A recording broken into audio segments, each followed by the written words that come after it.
आप सभी मसीह भाई बहनों को जय मसीह की। परमेश्वर आप सभी को बहुत आशीष दे।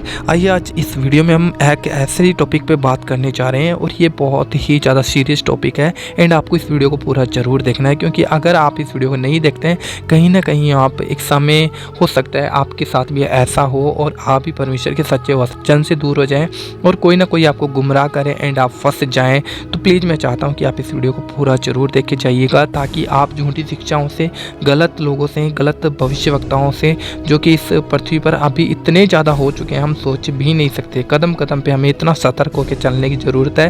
तो प्लीज़ आप इस वीडियो को पूरा देखे जाइएगा, क्योंकि अगर आप परमेश्वर के वचन में कहीं पे भी चूक जाते हैं देन आप परमेश्वर से दूर हो चुके हैं। लेकिन आपको ये ज़रूरी है देखना। देखिए आज बहुत से मसीह लोगों के पास दूर दूर से कॉल वगैरह आते हैं एंड उन्हें गुमराह किया जाता है, उन्हें वचन के द्वारा गलत शिक्षा दी जाती है एंड उन्हें बताया जाता है कि आपकी बाइबल में जो लिखा है ऐसा नहीं है। उसी शिक्षा को वो गलत बना देते हैं। देन हमें सावधान होने की ज़रूरत है। हो सकता है आपके पास किसी का कॉल आए, कोई इंसान आपके पास आ जाए, डायरेक्ट आपके पास बैठ के आपको समझाए, और अगर आप ये जानते होंगे आई थिंक आप जवाब दे पाएंगे। इसलिए आपको जानना बहुत ज़्यादा ज़रूरी है। देखिए बहुत बार ऐसा होता है कि लोग बस उत्पत्ति में लेकर ही लोगों को फंसाने की कोशिश करते हैं एंड वचन को आगे पीछे करते हैं। लेकिन लिखा है परमेश्वर का वचन ना तो बढ़ाना और ना घटाना, जो वचन में बढ़ाए घटाए वो परमेश्वर की दृष्टि में दोषी ठहर चुका है। लेकिन हमें वचन के अनुसार चलना है मसीह में, तभी हम मसीह के योग्य हैं। देखिए आज लोग कैसे गुमराह करते हैं, विश्वासी बन कर आएगा। इसलिए परमेश्वर का वचन कहता है कि भेड़ की नहीं भेड़िए तुम्हारे बीच में आएंगे और वो तुम्हें गुमराह करेंगे। इसलिए हमें सावधान होने की ज़रूरत है। एक मसीह व्यक्ति आपके पास आ सकता है जो अपने आप को मसीह कहेगा, आपको परमेश्वर के वचन में से ही गलत शिक्षा देके वो आपको गुमराह कर सकता है। इसलिए सावधान होने की ज़रूरत है। अगर हम पढ़ते हैं सृष्टि का वर्णन उत्पत्ति 1 में, यहाँ पे लिखा है आदि में परमेश्वर ने आकाश और पृथ्वी की सृष्टि की। पृथ्वी बेडौल और सुनसान पड़ी थी और गहरे जल के ऊपर अंधियारा था और परमेश्वर का आत्मा जल के ऊपर मंडराता था। जब परमेश्वर ने कहा उजियाला हो तो उजियाला हो गया, और परमेश्वर ने उजियाले को देखा कि अच्छा है, और परमेश्वर ने उजियाले को अंधियारे से अलग किया। आमीन। इस वचन को लेकर एक व्यक्ति आपको बहुत ज़्यादा गुमराह कर सकता है कहीं ना कहीं, और करता भी ऐसा हो रहा है। बहुत ज़्यादा सीरियस होने की ज़रूरत है इस वचन को लेकर। देखिए अगर हम पढ़ते हैं सेम वचन को, आगे हम पढ़ेंगे। यहाँ पर लिखा है और परमेश्वर ने उजियाले को दिन से और अंधियारे को रात से, और तथा सांझ हुई फिर भोर हुआ, इस प्रकार पहला दिन हो गया। यहाँ पहला दिन हो चुका है। लेकिन अगर हम यहाँ पे पढ़ते हैं तो यहाँ पे लिखा है 14 वचन के अंदर, फिर परमेश्वर ने कहा दिन को रात से अलग करने के लिए आकाश के अंतर में ज्योतियाँ हो, और वे 2 चिन्ह और नियत समय और दिनों के वर्षों के कारण हो, और वे जो 2 ज्योतियाँ आकाश के अंतर में पृथ्वी पर आकाश देने वाली ठहरी, और वैसा ही हो गया। तब परमेश्वर ने 2 बड़ी ज्योतियाँ बनाई। हम 16 वचन में यहाँ पे पढ़ते हैं, तब परमेश्वर ने 2 बड़ी ज्योतियाँ बनाई। उनमें से एक बड़ी ज्योति दिन पर प्रभुत्व करने के लिए और छोटी ज्योति रात को प्रभुता करने के लिए।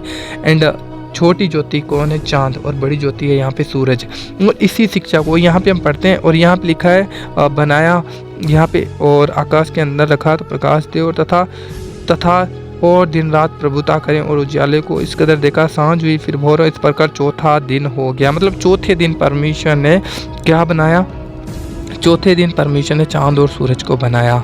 एंड यहाँ पे अगर हमें लोग गुमराह करने आएंगे, यहाँ पे कहेंगे कि यहाँ पे पहले दिन ही परमेश्वर ने चांद और सूरज को बना दिया, क्योंकि यहाँ पे गलत शिक्षाओं को लेकर बहुत ज़्यादा आपको उलझा सकते हैं। आपको सावधान और सतर्क होने की जरूरत है। लोग आपको यहाँ पे कहेंगे यहाँ पे परमेश्वर ने उजियाला हो गया। उजियाला हो गया मतलब लोग आपको कहेंगे यहाँ पे परमेश्वर ने चांद को बना दिया, यहाँ पे सूरज को बना दिया, और जब सूरज को बनाया तो पहला दिन यहाँ पे हो चुका है। लेकिन मैं आपको कहना चाहता हूँ मेरे भाई बहनों, आप अगर परमेश्वर के वचन में से बहुत ज़्यादा सीरियस होकर अगर सीखेंगे देन आप उनको रिप्लाई दे सकेंगे। लोग आपको कहेंगे कि परमेश्वर ने पहले दिन ही सूरज और आकाश को सूरज और चांद को बनाया, और आपको कहीं ना कहीं परमेश्वर के वचन में आगे पीछे करने की कोशिश करेंगे। लेकिन आपको जानना है, अगर आप परमेश्वर का वचन पढ़ते हो तो यहाँ पे 16 में क्लियरली लिखा है, तब परमेश्वर ने 2 बड़ी ज्योतियाँ बनाई। उनमें एक बड़ी ज्योति दिन पर प्रभुता करने के लिए जो कि सूरज है, और एक ज्योति छोटी ज्योति रात पर प्रभुता करने के लिए बनाया। कौन? चांद। रात को चांद निकलता है, दिन में सूरज निकलता है, और तारागण भी बनाया। परमेश्वर ने उसको आकाश के अंतर में इसलिए रखा है कि वे पृथ्वी पर प्रकाश दे।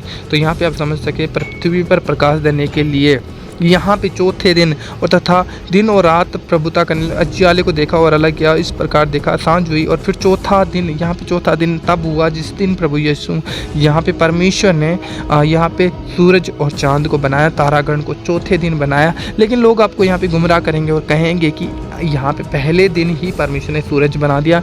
इस तरीके से वो आपको इस दिन से गुमराह करने की कोशिश करेंगे। वो आपको, जिस दिन हम संडे को परमेश्वर की आराधना करते हैं, अगर आप एक सच्चे मसीह हैं, आपको पता होना चाहिए कि वो संडे शब्द का दिन है। इसी दिन परमेश्वर ने विश्राम किया एंड परमेश्वर ने आज्ञा दी कि हम इसी दिन परमेश्वर की आराधना करें।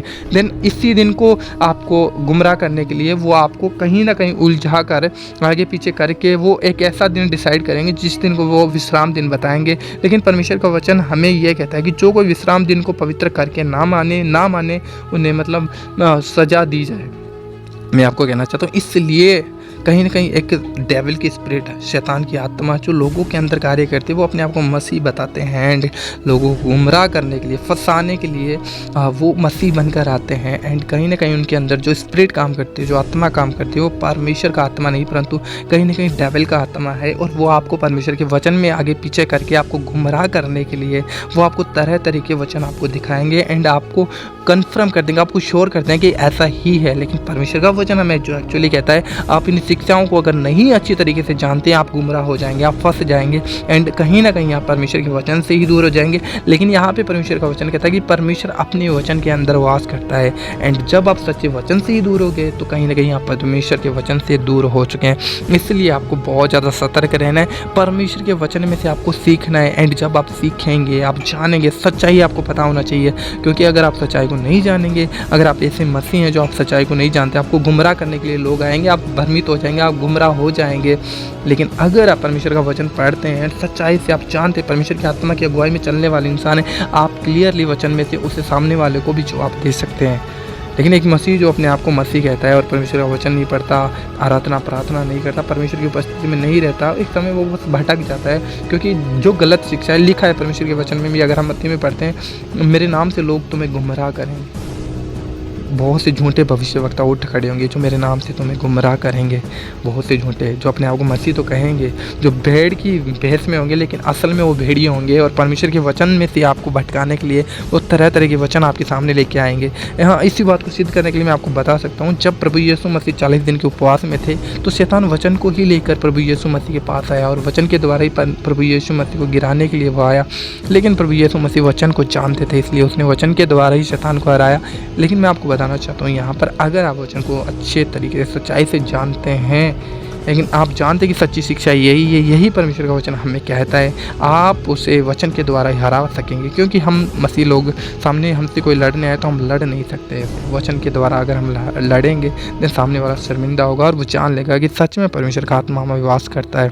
और आप उन लोगों के भ्रम में आने से बचेंगे, शैतान के भ्रम में आने से बचेंगे और परमेश्वर से दूर होने से बच जाएंगे। इस कदर आपको प्लीज़ सावधान रहना है, सावधान रहना है कि कोई भी आपको सृष्टि का वर्णन यहाँ पे उत्पत्ति एक अध्याय में लेकर अगर आपको कोई कंफ्यूज करे तो आप क्लियरली उसे कह सकते हैं कि यहाँ पे परमेश्वर ने चौथे दिन धरती और आकाश बनाने के बाद में यहाँ पे सूरज और चांद को बनाया, तारागण को बनाया। लोग आपको पहले में कंफ्यूज करने की कोशिश करेंगे, पहले दिन परमेश्वर ने बनाया, अगर परमेश्वर ऐसा तो वो ये सा। मैं आपको कहना चाहता हूँ, हमारा परमेश्वर जो कि ऐसा परमेश्वर है, वो परमेश्वर है, वो चाहे जो कर सकता है, उसके लिए ये असंभव नहीं है, ये वो कुछ भी असंभव नहीं है, वो सब कुछ बना सकता है। वो पहले दिन भी सूरज चांद बना सकता है, वो चौथे दिन भी बना सकता है, वो कुछ भी कर सकता है। वो बिना चांद और सूरज के लिए वो रोशनी कर सकता है, क्योंकि हमारा परमेश्वर खुद एक रोशनी, एक लाइट है और वो ऐसी लाइट है, वो सब कुछ कर सकता है। देन बस मैं आपको इस वचन के अनुसार यही कहना चाहूँगा, आप प्लीज़ ऐसे लोगों से सावधान रहें जो मसीह के भेष में आएंगे आपको गुमराह करने के लिए। प्रभु आपको आशीष दे, बरकत दे। इस वीडियो को मसीह लोगों के साथ इतना शेयर करिए ताकि वो जान लें। God bless you. जय मसीह।